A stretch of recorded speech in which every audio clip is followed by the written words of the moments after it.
ky është problemi kryesor të shqiptarët. Pra është personalizimi i politikës dhe largimi nga misioni vërtet i politikë bërjes.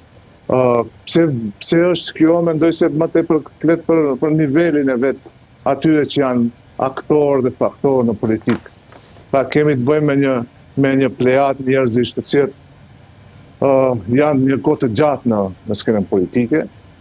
Gjithkënd nëse e merrni me përjashtim të disave, kanë një kohë të gjatë që merren me politikë dhe në fakt nuk e kanë politikën mision, por më shumë e kanë profesion.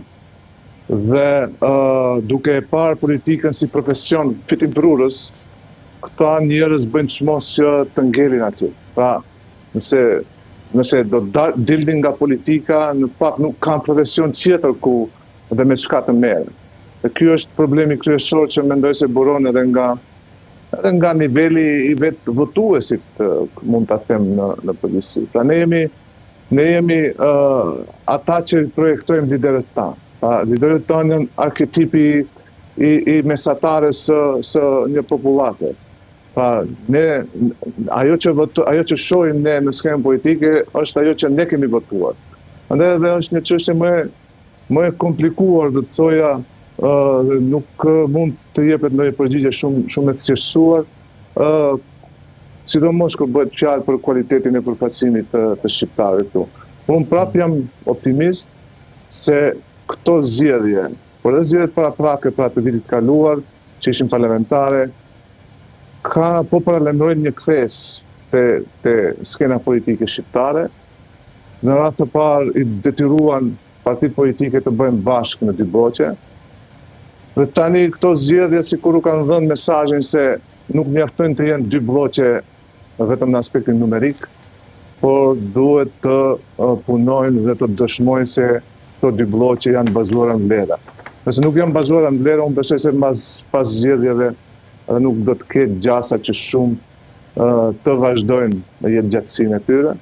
Kështu që mund të kemi edhe rigrupime të reja, por shpresoj të jenë të fundit në kuptimin e lëvizjeve vetëm në bazë të interesave personale partijake apo duke u hequr thjesht nga numra. Zoti Neziri, dua t'ju pyes konkretisht mbi rezultatin. Këtu në Tiranë, për shembull, u tha se humbi Ali Ahmeti. Nuk e di sa pajtojnë ju, ne nuk është se na interesojnë shumë emrat e përveçshëm, por thjesht po sjell si u pa këtu, si u lexua këtu në Tiranë rezultati i zgjedhjeve. Nëse ju pajtojni me këtë, pra që humbi zoti Ali Ahmeti, atëherë pyetja që kam është kush fitoi? Nga partitë shqiptare kanë fjalën gjithmonë.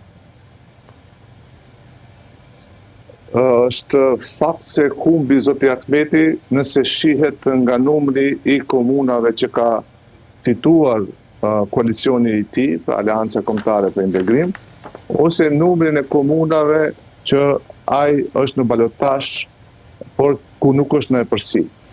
Pra, në bazë të numrit të njësive të veçeverisjes lokale, çdo mend se zoti Ahmeti humbi në këtë zgjedhje, kurse fitoi kundër kandidatët e partisë të tij, pra fituan kandidatët e Vlenit, fitoi Vleni, duke dalë në përsi në 5 komuna në Tetov, ta zëm. Në gjitha komunat ky koalicion ishte fitues ose në përsi, pra do të shkojnë në raundin e dytë në Tetov dhe në Bërveniç dhe Bugovin.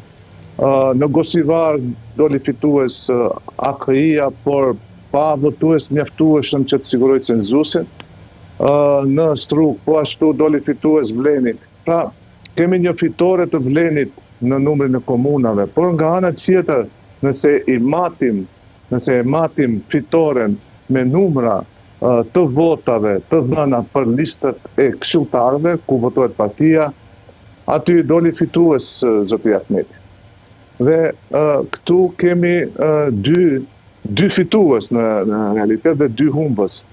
Por unë mendoj se në përgjithësi, duke marrë parasysh edhe pritjet që kishte edhe AKI-ja, por edhe Vleni, dhe duke marrë parasysh komunat ku caktuan ose u vlerësuan dhe vlerësohen të jenë arena kryesore të përplasjes midis dy koalicioneve, që është Tetova dhe Çajiri, Vlen doli fitues, ndërkohë që AKI, zotit Ahmeti, nuk arriti të korë fitoren. Së paku në raundin e parë, kur bëhet fjalë për Tetovën, ndërkohë që për Çajirin gara tashmë është kryer që në raundin e parë. Dhe pikërisht këto këndvështrime të ndryshme kanë krijuar edhe huti, jo vetëm në Tiranë, por edhe këtu.